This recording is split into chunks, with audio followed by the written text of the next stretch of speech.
excited to be here with you today to read Chapter 4 of our book, Sisterhood is the Strongest Magic, All Hail the Queen. All right, so let's begin. The ice harvesters were a tall, burly group of men and women. They were known for their strength. They were also known for singing songs while they worked. For the most part, they were pleasant people, but they didn't look so pleasant now. I'm not sure if you remember, but there was a big hole made in the ice, and so there was a bunch of ice, and it melted into the hole, and there was just a big puddle in there. Olaf was only trying to help, Anna said. We all were. The ice harvesters grumbled. Their mouths turned into frowns. Don't worry, I can fix it, Olaf said. I'm an iceman too. Technically, you're a snowman, Anna said. I thought that the fishermen that I'd met the day before, I thought about them. I had been so happy when he had let me save his catch. You know, Olaf might be onto something, I said. What if we do help restore the harvest? Yes, I can help restore the harvest, Olaf exclaimed. How do I do that? He whispered to me. I took him by the hand and led him to the leader of the ice harvesters. We're going to join the team, I explained. Oh, I've always wanted to be on a team, Olaf said. The foreman wasn't sure about Olaf. The snowman was very small compared to the rest of the workers, and Anna and I had very little experience harvesting ice. But for his queen, he was willing to give it a try. The ice harvesters carefully pulled the remaining sleds back onto the lake. They would have to start all over again, cutting new blocks of ice. Olaf scampered after them, trying to keep up on his stocky, snowy legs. Soon the ice harvesters picked a spot to begin again. They took out their long saws and began to carve the ice. Kristoff, Anna, and I followed their lead. Olaf struggled to lift his saw.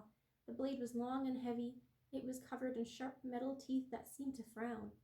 Cheer up, Mr. Saw, Olaf said. Seconds later, he wedged the tip of the saw into the ice. Olaf looked very proud of himself. Now all he had to do was cut. Olaf leaned against the handle and pushed as hard as he could, but the saw blade didn't budge. He hopped up and down and pressed with all his might. Still, nothing happened. Kristoff noticed Olaf struggling and offered to help. He took Olaf's saw by the handle and pushed. But Olaf must have wedged the saw into the ice at a strange angle. Instead of slicing through the ice, the saw blade bent. Stunned, Kristoff let go. He snapped back with a loud twang, accidentally smacking Olaf in his carrot nose. Sorry, Kristoff said, but Olaf only giggled. He didn't seem to feel any pain. Maybe carving isn't your specialty, I said. I gently led Olaf to the group of harvesters, lifting ice blocks from the lake. Kristoff followed and handed the snowman a pair of tongs. Olaf stumbled under the weight of the tongs, but at least they were lighter than the saw. He gazed at the newly cut blocks of ice floating on the surface of the lake. Hello, cousins, he cried, waving to them.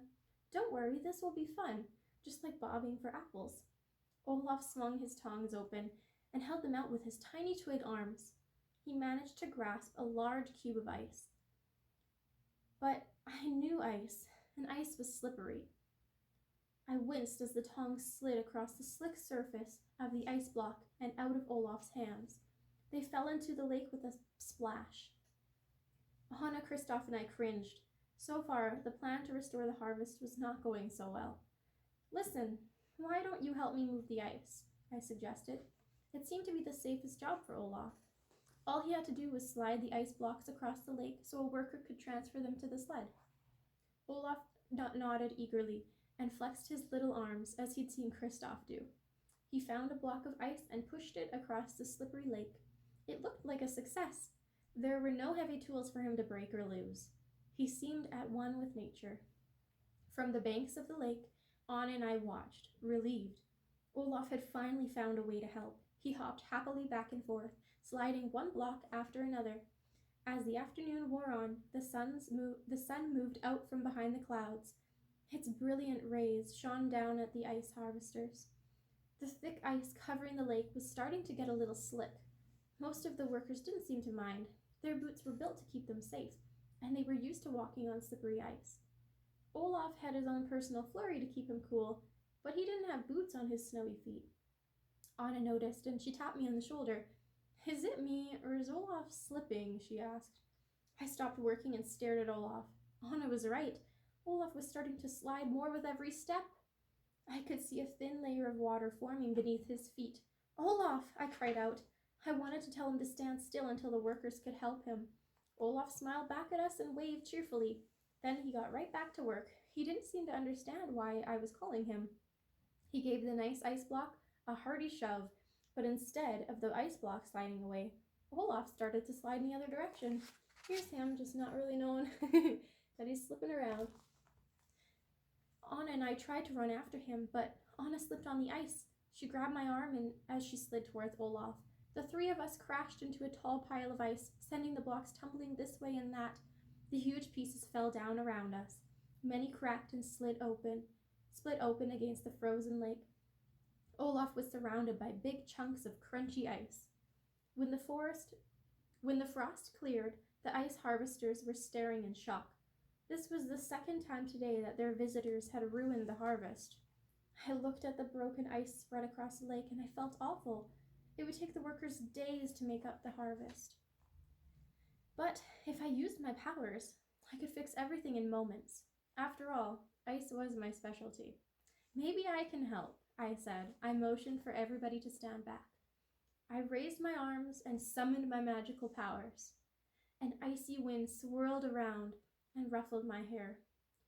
I extended my hands into the frosty gale and then knelt to touch the surface of the lake. The lake rumbled at my touch. The rumbling spread outward from beneath my fingers to the center of the lake. There, the ice began to split apart. But instead of cracking randomly, it split into perfect cubes. The ice harvesters watched in wonder. And here's a picture of me doing that with my powers. They'd never seen anything like this before. The ice blocks slowly came out of the water as a new surface of ice rose underneath them. It looked as though the ice was moving all by itself, but it was my magic. In a few minutes, the entire day's harvest was saved. The ice blocks were lined up in neat rows on top of the frozen lake. All the workers had to do was load the sleds. I gently lowered my arms. Anna beamed with pride. Olaf and Kristoff stared at me in admiration. They wore the same smiles as the ice harvesters, who gazed at me, amazed. My powers were a wonder to see. "Thank you, Queen Elsa," the foreman said. "You're welcome," I replied, nodding graciously. I'm glad I could help. After all, what are queens for?" The men bowed before me and quite unexpectedly lifted me onto their shoulders. I gasped and then grinned. This was fun. "3 cheers for Queen Elsa," they shouted heartily. "All hail the Queen." Felt a little funny, but it was a very exciting day. Well, thank you everybody for joining me with chapter 4. I look forward to reading next week for chapter 5, and I hope you all have a wonderful week. Bye now.